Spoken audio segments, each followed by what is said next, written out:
अभी विपक्ष का ये हाल है कि विपक्ष विपक्ष है ही नहीं। नीतीश कुमार तो इतना सुविधाजनक कंडीशन में कभी नहीं रहे हैं। कम से कम विपक्ष कुछ बोलता था, अभी विपक्ष में तो ऐसे मतलब क्या बताएं, विपक्ष तो कुछ है ही नहीं। कुछ अभी देखिए बड़े बड़े मुद्दे आए, लैंड सर्वे का मुद्दा है, विपक्ष उस पर काम नहीं कर रहा है, बहुत सारे मुद्दे हैं, बाढ़ आ गए, तो बहुत सारे मुद्दे हैं। स्मार्ट मीटर का लेकर के चल रहे हैं अभी तेजस्वी यादव। स्मार्ट मीटर देखिए आज नहीं तो कल वो लागू होगा ही होगा, चाहे जितना भी लोग हल्ला कर लें। बिहार में ऐसे भी हमारे यहाँ देखे हैं 70, हम लोग का जन्म तो मान लीजिए 78 का है, 78-79 का, उसके बाद देखे कि लोग पोल नहीं करने देते थे कि हमारी भैंस मर जाएगी। तो ऐसा होता है, देते हैं कि मेरे घर के सामने मत गाड़ो। हाँ, तो ये बिहार का है, वो थोड़ा कंजर्वेटिव है इस मामले में कि साइंस जब जाता है ना तो लोग कुछ अफवाह फैलाते हैं, गांव में कुछ कर देते हैं। स्मार्ट मीटर तो लगना तय है, आज लगे चाहे कल लगे। राजनीति कर ले, वो कोई राजनीति का मुद्दा नहीं है, मुद्दा है लैंड सर्वे, बहुत बड़ा मुद्दा है। तो इस पे कोई मतलब विपक्ष का कोई राय ही नहीं है। और अभी बाढ़ आ गया, और भी, हाँ, और अभी बाढ़ भी आ गया। और दूसरा है कि और भी पॉलिटिकल इश्यूज है, जैसे कास्ट का इशू है, कास्ट सर्वेक्षण का इशू है, रिजर्वेशन का इशू है। इस पर विपक्ष का कोई मतलब ऐसा नहीं है कि कुछ मतलब ऐसा है कि एजिटेशन है, तो एकदम विपक्ष शून्य है। तो इस तर्ज पे कराना चाहेंगे कि पोस्ट चुनाव भी यही सीएम रहे, दूसरे के लिए वो चुनाव नहीं कराएंगे, अपने लिए चुनाव कराएंगे, अपने लिए चुनाव कराएंगे ताकि उनकी सत्ता कंटिन्यू रहे।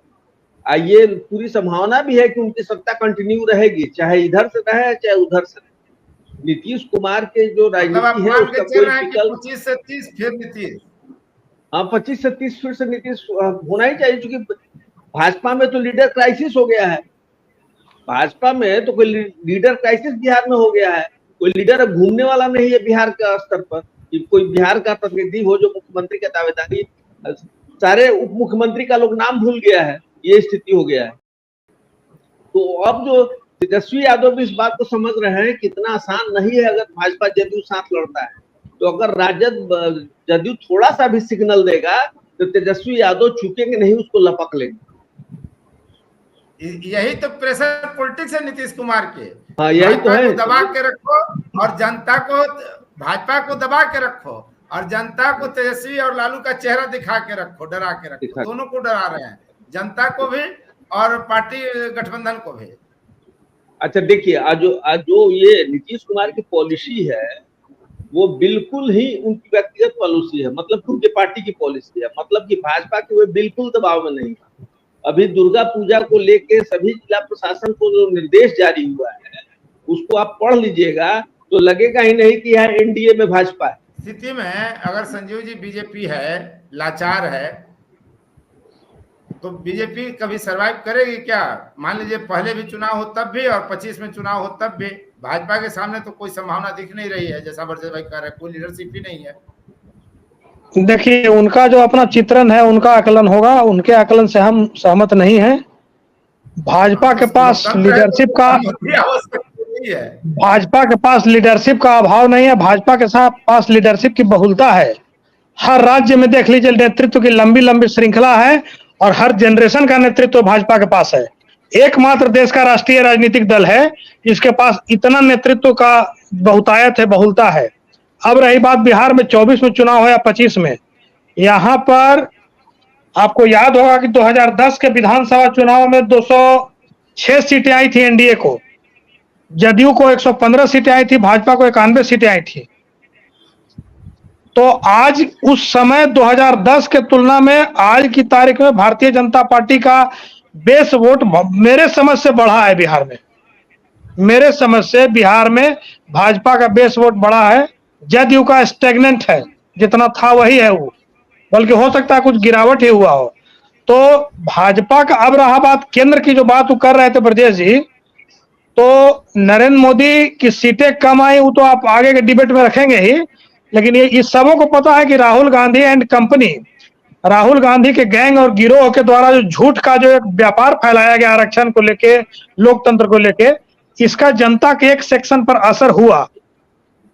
और एक अमेरिकन थिंकर ने बहुत अच्छी बात कही है कि जब तक सच अपने जूते के फीते बांध रहा होता है तब तक झूठ आधी दुनिया का चक्कर लगा चुका होता है, और इसका स्वाद राहुल गांधी को लग गया है। तो बस उसी का नतीजा है भाजपा के सीटों में गिरावट, और कुछ नहीं है। राहुल तो गांधी सीखे भाजपा किससे? अगले चुनाव में बिहार में हो या लोकसभा में हो, बड़ी मजबूती से बाउंस बैक करेगी, आप देखते रहिएगा। मैं इस चीज को समझ रहा हूं, भाजपा के टेम्परामेंट को समझता हूं, आरएसएस के टेम्परामेंट को समझता हूं, और एनडीए का भी जो बनावट है उसको भी मैं देख रहा हूं। कहीं दूर दूर तक राहुल गांधी अगले चुनाव में नजर नहीं आएंगे, और बिहार में भी आरजेडी का कहीं कोई चुनौती कम से कम एनडीए भाजपा के साथ पास नहीं है। हाँ, ये जो बार बार जो बात उठती है कि पाला बदल लेंगे, ये करेंगे, अब ये बातें काल्पनिक हो गई हैं मेरी समझ से। लेकिन चलिए, ये हाइपोथेटिकल बात जो अगर मान लिए कि फिर से नीतीश कुमार उधर चले जाते हैं, तभी बिहार में पासा पलट सकता है। अदरवाइज बिहार में आरजेडी के सत्ता में आने की मौजूदा समीकरणों के अंतर्गत दूर दूर तक कोई संभावना मैं नहीं देख और रहा। अगर तीनों अलग अलग लड़ गए तो भाजपा, जदयू और राजद अगर अलग अलग लड़ गए, जब एक काल्पनिक बिल्कुल, तब क्या होगा? तो भाजपा कहीं दिखेगी क्या?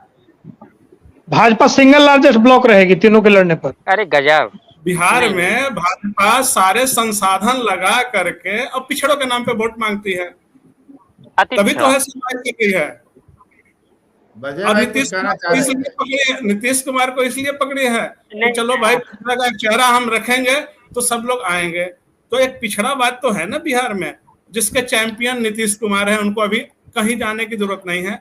उसमें सेन लगाने की और उनका प्रभाव लूटने के फिराक में रहता है राजद, लेकिन राजद को अब वो मौका देने वाले नहीं है। नीतीश कुमार अब मौका नहीं देंगे राजद को, राजद विपक्ष में ही रहेगा, वो अब राजद के पास कभी नहीं जाएंगे। ये बात ध्यान रखिएगा। हम बोल दे रहे हैं, हाँ, वो रहेंगे तो भाजपा के साथ ही रहेंगे। कि एनडीए जो आज है 2025 में नहीं रहेगा, जो महागठबंधन है 2024 में, 2025 में नहीं रहेगा। लेकिन नीतीश कुमार जैसे ही हरियाणा और जम्मू कश्मीर का चुनाव परिणाम आएगा तो नीतीश कुमार क्या करेंगे, 8 अक्टूबर के बाद फिर हम अक्टूबर के बाद मिलेंगे।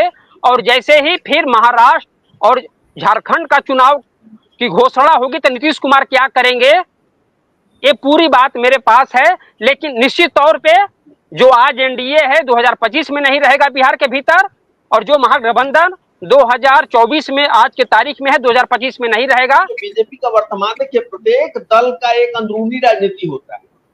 तो जो 2024 का रिजल्ट आया है, 2024 का रिजल्ट आया है, उसके बाद जो भाजपा की अंदरूनी राजनीति है और जो आरएसएस की राजनीति है, वो सारा एक घटनाक्रम घटित हो रहा है जो बीजेपी के अध्यक्ष के चुनाव में स्पष्ट होगा।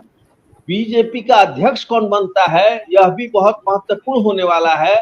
वो कम हरियाणा और कश्मीर और महाराष्ट्र के चुनाव से महत्वपूर्ण नहीं है। अगर बीजेपी का अध्यक्ष, जो अभी संघर्ष चल रहा है कि दोनों पक्ष से नाम रखे जा रहे हैं, किसके पक्ष का होता है, इससे आगे भी बीजेपी की राजनीति।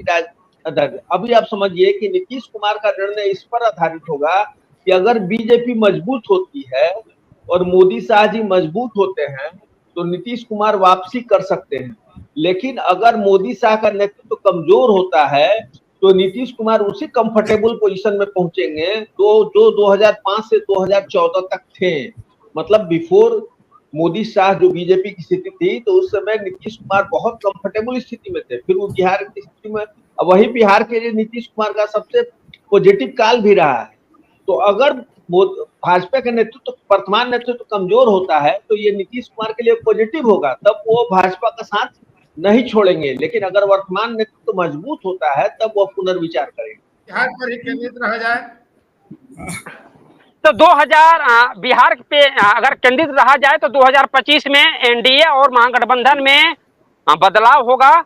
कौन एनडीए में होगा, कौन महागठबंधन होगा, ये कहना मुश्किल है। लेकिन निश्चित तौर पे नीतीश कुमार जब दिल्ली से पटना आएंगे तो कुछ नया होगा। फोर्थ व्यूज, चौथा विचार, बाकी